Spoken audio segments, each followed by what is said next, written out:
Hey, are you new to bass fishing? Maybe you're just the new weekend angler. Maybe you're the guy that just bought the bass boat, trying to do some tournaments or just take your kids out fishing on the weekend.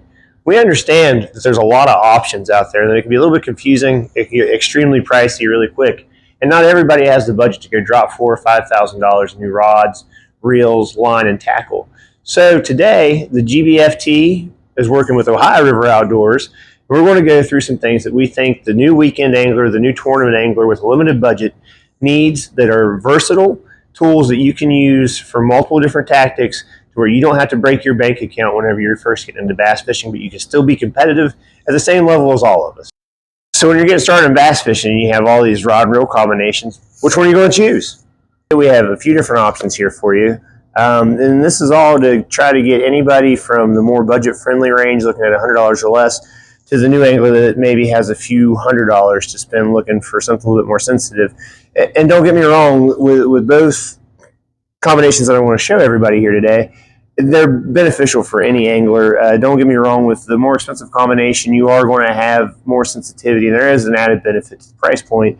But there's nothing that you can do with the more expensive rods that you can't do with the more budget-friendly rods. So the first setup I want to show you, the more budget-friendly brand, is the Lew's American Hero setup.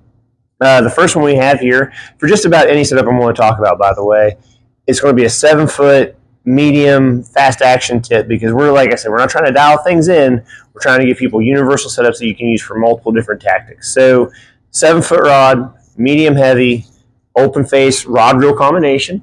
You can use this for anything from drop shotting, Nico rig, wacky worm setups, to more power fishing techniques that you want to do with jigs, or if you're looking for a jerkbait. If you don't feel comfortable using a bait caster for flipping in situations like this, this combination is perfect for multiple different applications with somebody that either A, doesn't feel comfortable with a bait caster yet, or B, somebody that's looking for versatility in their boat and their tackle box. The second combination that I have for everybody here, in the baitcaster world, again, this is a Lew's American Hero setup. It's going to be, again, a 7-foot medium heavy, medium with fast action tip, rod reel combination. You can use this for multiple different techniques, just like you could with the open face. With this, you can do crankbaits, little square bills. You can do small jigs. You can do larger jigs. You can even do small flipping and pitching. You're going to have to kind of stay away from stuff that's heavier. But with this, you're still going to have the backbone it takes to pull the fish out of light cover. You're still going to have the backbone to set the hook in most applications. And you're still going to have the tip for perfect versatility across multiple applications. So now for somebody that has a little bit more money in their budget, but you're still looking for the universal setup for being a co-angler, you don't have a whole lot of tackle you can take with you, whatever the situation is, here we have the cashin rods, which these are super light. They're super sensitive. They have a great warranty. They're American made, so they're a great option for anybody that can afford it. I would highly recommend them to anybody. For the open face option, right, it's still going to be the same 7-foot medium with fast action tip. You can still do all the same things with it, but with these rods are going to be a lot lighter, so you're not going to have as much fatigue throughout the day. You can feel a lot more with these. And honestly, with these, they have a little bit more backbone to them, so you can fish more of this dense, sparse cover with these. Great rods. I would highly recommend them to anybody. But the big difference is, you notice, for these rods, you're not going to have a reel that comes with it. So the reel that we would recommend with this is you have the Daiwa Tatula 3000D. It's a great reel for any fisherman out there that's looking for a great retrieve. It's smooth. They last for a really long time. They're not known for having a lot of issues, and you can really feel what you're doing with these. So highly recommend this setup. You're looking probably to total of $400, but whenever you're talking about versatility, there is a lot of versatility with these options, and there's a lot of sensitivity. If you're trying to get into this and you're wanting to start out with more, I guess, I'm not going to say quality products, but more sensitive products that you're going to keep for a longer period of time as you grow with the sport and you plan on growing, this is a great option to start out with if you're not looking to have a whole bunch of stuff at once. The next option we have is the Cashin CK series, same 7-foot medium fast action tip. These rods are super light. They have a lot of sensitivity. Again, they're American made. They have a lifetime warranty. you're still looking at the $200 range. But for somebody that's looking to have, I guess, a more fine-tuned tactic, and you're looking to grow with this, these are great rods. And for the money, you really can't beat them over the other ones out there. I'm not going to mention any product names. For the price point, these have the sensitivity of anything else out there. They're just as light as anything else out there, and they have a better warranty, and they're made here in America. It's a great product that you can get here at Ohio River Outdoors, and we would highly suggest pairing it with the dial with the Tool 100XS. When it comes to your bait casters, if you're looking for versatility across all applications, 6-8 to 1, 7-1 to 1, those are great gear ratios for whenever you're looking to keep stuff versatile. Now, when you're trying to get stuff dialed in as you grow your tackle box, you grow the tools that you have, for a deep dive crankbait, you're going to want a slower rod. For flipping and pitching, you're going to want a faster reel. You're going to need a faster retrieve. But for this application, like I said in this video, we're just looking to see how we can make things more affordable, get you a universal tackle box that you can take with you in your first few tournaments to really get the experience you need to figure out what you need to buy so you don't waste a lot of money. So now we got your rod and reel combination figured out and what you're going to start with there. And the next step is getting your bait in the water. So how are we going to do that? Well, we got to figure out what line you're going to buy. And whenever you have not one, not two, but 3 aisles full of fishing line, which one are you going to choose? Where are you going to start? Well, today we're going to show you. So now that you walk down the line aisle and you found out you're going to spend a whole lot more money today than you anticipated, what lines are you going to pick? Well, we have a few broke down here for you to maybe not break the bank account too much for you. So for a few beginner tactics, you're going to be able to finesse fish, you're going to be able to fish some sparse cover, you're going to want to fill your reel up so you don't have to waste all of your expensive line, and you're going to want some monofilament for some topwater action. So first thing I got for you here, this is going to be one of the more budget-friendly options for fluorocarbon. Now, notice it says 12-pound test. We just didn't have anything 16 or 20-pound test to stock today. It'll be here soon. Don't worry. Whenever I'm using heavier fluorocarbon for flipping or anything like that, I use Cigar Red Label. It's a lot cheaper. It's still good fluorocarbon. It does a great job in heavier situations. The only reason I don't use it whenever I'm doing more finesse-style fishing is I think that with the Vizex or EmbraceX from Cigar, that it makes the bait react a little bit more natural because I don't think the fluorocarbon is as dense. So now that we've figured out which fluorocarbon we're going to use for our more heavy tactics, this one here is going to be a little bit more expensive, but the Vizex is a great fluorocarbon whenever you're looking for finesse tactics, because honestly, in my opinion, the diameter is smaller, it looks more natural, it lets your worm flow through the water column a lot better. It is more expensive, but there's a way to prevent yourself from spending too much money on this. So what a lot of people do, and this is a tip that we're giving to all the new bass fishermen out there today, go find yourself some cheap braid. It doesn't even have to be J-braid. J-braid's honestly a little bit more expensive than what I get for this. Go to the hardware store, come to Doug's, go online, buy the absolute cheapest line you can buy, and fill 80% of your reel with that so you get your reel filled up, and then tie together a leader, a majority of your line with the line you're actually anticipating when using. That way, not only do you fill your reel without wasting a bunch of your expensive line, but you can also change it out in between tournaments so you're not dealing with cut up, tore up line, because nobody wants to lose that award-winning fish. So now that we've figured out that we're going to throw some braid in the picture and fill up our reel, the last thing is we have topwater action. Monofilament. There's no other way to go whenever you're looking at topwater. It floats a lot better. It looks a lot more natural. It keeps the nose of your bait up. Honestly, whenever you're looking at topwater action, whenever you're looking at like a pop-ar style bait or something like that, don't go below 16-pound test. It gets real risky whenever those bass come up. The way they attack it, you're taking a huge chance of losing the bait. If you're looking at something like a frog, go straight braid. There's no reason the bass can't see it. Don't worry. Go straight braid, 20-plus pound test there as well. And just remember, you don't have to break the bank account whenever you're putting your setup together. So now we've figured out the line we're going to use, the rod and reel combination we're going to use, around the price points we're going to get there. But now that we got to get the bait in the water, which ones are we going to pick? Which ones are the most universal baits that will keep your tackle box kind of slender, not break the budget, but still allow you to catch all the fish that you need to go after? Well, the rule of thumb is you want to do something on top, something in the middle, and something on bottom.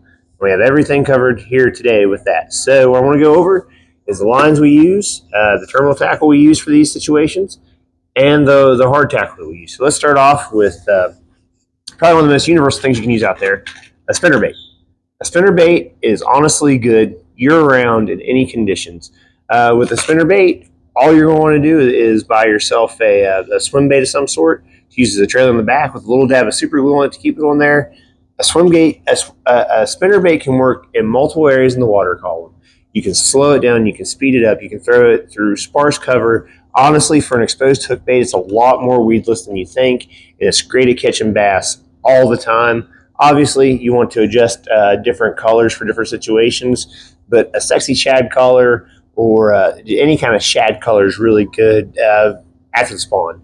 Early in the year, you want to focus on maybe some darker red colors or some darker colors, but a spinnerbait is a must-have in your tackle box. 3/8 ounce, half-ounce spinnerbait is perfect. If you're trying to downsize, maybe some quarter-ounce spinnerbaits will work great as well. For the line you're going to want to use on that, like I said, the Cigar Red Label is perfect for your heavier applications. You're not going to want to use 12-pound test like we have here.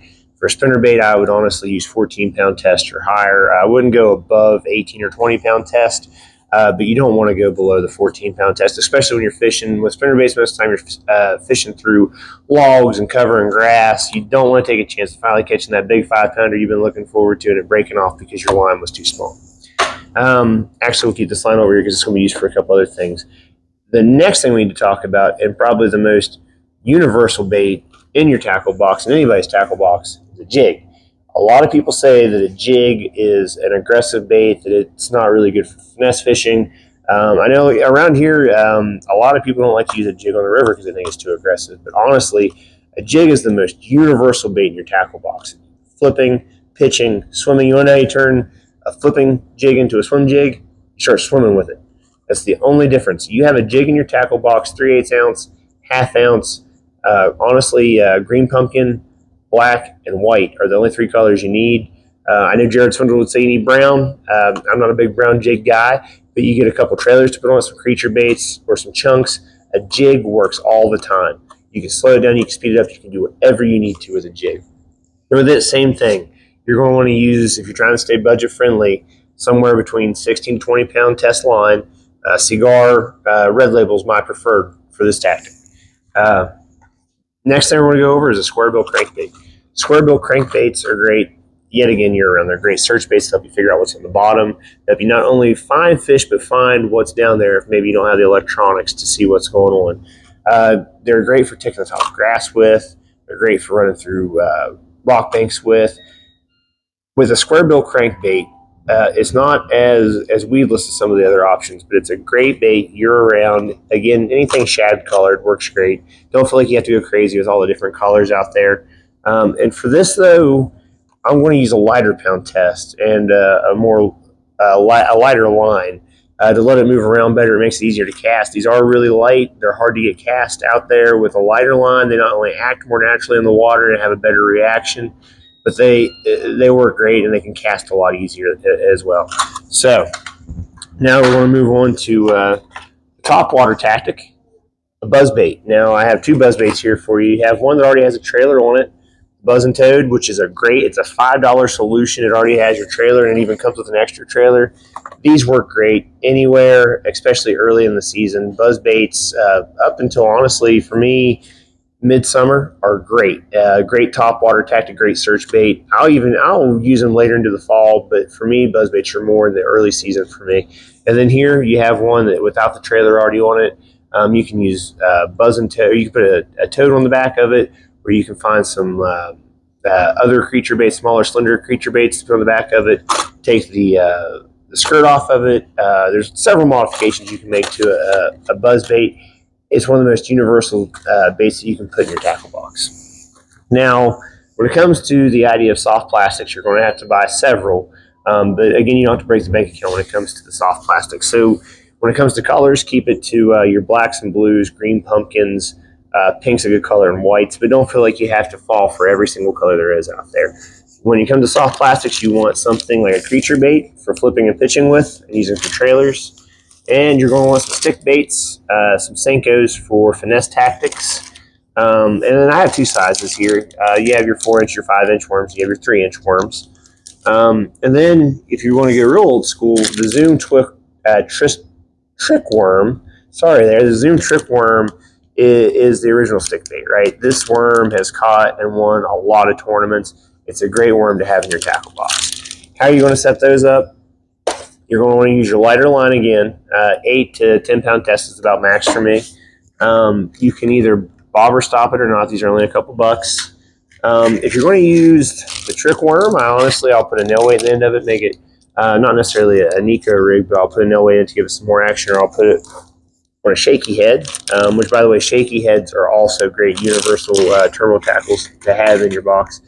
But the trick worm, as well as any of the stick baits here, you're either going to have a bobber stopper or not. You're going to have it weighted. If you're doing Texas rig, usually on a 3/0 or a 4/0 hook.